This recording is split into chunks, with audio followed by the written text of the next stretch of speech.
Hello ગાય, સ્વાગત છે તમારું મારી ચેનલ ભારતીય ફૂડ મેજિકમાં।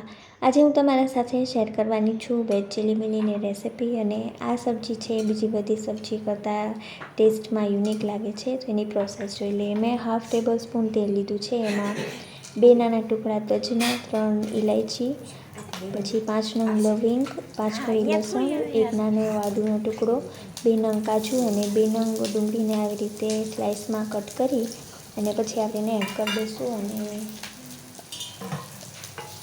ડુંગળી એડ કરીને પછી આપણે એને 1 કે 2 મિનિટ જેવું સાતળી લઈશું અને પછી આપણે એમાં 2 નંગ જેટલા સૂકા લાલ મરચાં એડ કરીશું। જો તમારે કશ્મીરી લાલ મરચાં એડ કરવા હોય તો તમે એ પણ કરી શકો।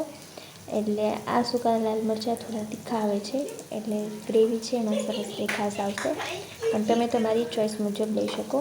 અને મરચાં એડ કરીને પાછું આપણે એને એકવાર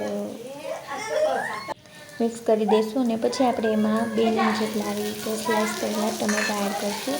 પછી એમાં ટેસ્ટ મુજબ મીઠું અને પાણી એડ કરવાનું છે, જેથી આપણા ટમેટાં અને ડુંગળી છે એ સરસ રીતે કૂક થઈ જાય અને ટમેટાં ગળી જાય ત્યાં સુધી આપણે એને કૂક કરી લેવાનું।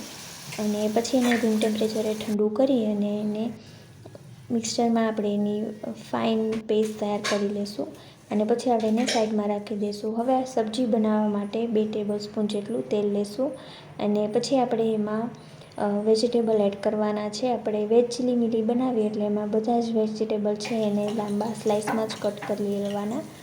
અને 2 નંગ જેટલા લીલા મરચાં, પછી કેપ્સિકમ 1 નંગ જેટલું, ગાજર પણ મેં 1 નંગ લીધું છે, એને આવી રીતે સ્લાઇસ કરી લેવાનું। અને કેબેજ લીધું છે 1 કપ જેટલું, એ પણ આવી રીતે સ્લાઇસ કરી લેવાનું। અને હવે આપણે એમાં બીજા બધા મસાલા એડ કરી દઈશું। તો એમાં 1/4 ટીસ્પૂન જેટલી હળદર, હાફ ટીસ્પૂન ધાણા જીરું, હાફ ટીસ્પૂન લાલ મરચું પાવડર। અને લાલ મરચું પાવડરનું પ્રપોર્શન તમે તમારા ટેસ્ટ મુજબ એડજસ્ટ કરી શકો। તમે તમારા ઘરમાં જેવું તીખું ખાતા હોય એ મુજબ તમારે એડ કરવાનું। અને મસાલા એડ કર્યા પછી આપણે આ બધી સબ્જીને હાઈ ફ્લેમ ઉપર સોતે કરી લેવાની, એટલે એમાં સરસ મસાલાની ફ્લેવર આવી જાય। અને પછી આપણે જે ગ્રેવી તૈયાર કરેલી હતી એ ગ્રેવી એડ કરી દઈશું। પછી આપણે એમાં ટેસ્ટ મુજબ મીઠું અને 1 ટીસ્પૂન જેટલી ખાંડ એડ કરીશું। ખાંડ એડ કરવાથી આપણે જે ટમેટાનો યુઝ કર્યો છે એની ખટાશ છે એને બેલેન્સ કરી લેશે।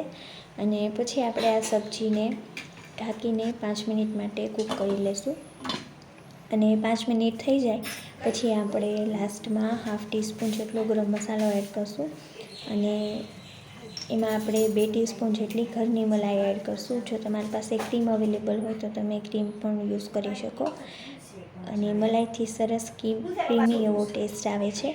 અને લાસ્ટમાં આપણે સમારેલી કોથમરી એડ કરી દઈશું અને પછી એને એકવાર સરસ રીતે મિક્સ કરી લઈશું। અને આ સબ્જી છે એ પરાઠા, રોટલી અને ભાત સાથે ખૂબ જ સરસ લાગે છે। અને તમે ઘરે આ રેસીપી જરૂરથી ટ્રાય કરજો અને મને તમારા રિવ્યૂઝ કમેન્ટ બોક્સમાં જરૂરથી જણાવજો। અને જો હજુ તમે મારી ચેનલને સબસ્ક્રાઈબ ન કરી હોય તો જરૂરથી કરી લેજો, જેથી તમને મારા વિડીયોની નોટિફિકેશન સૌથી પહેલાં મળી જાય। અને આ વિડીયો છે ને તમારા ફ્રેન્ડ સર્કલમાં જરૂરથી શેર કરજો। And thank you so much for watching.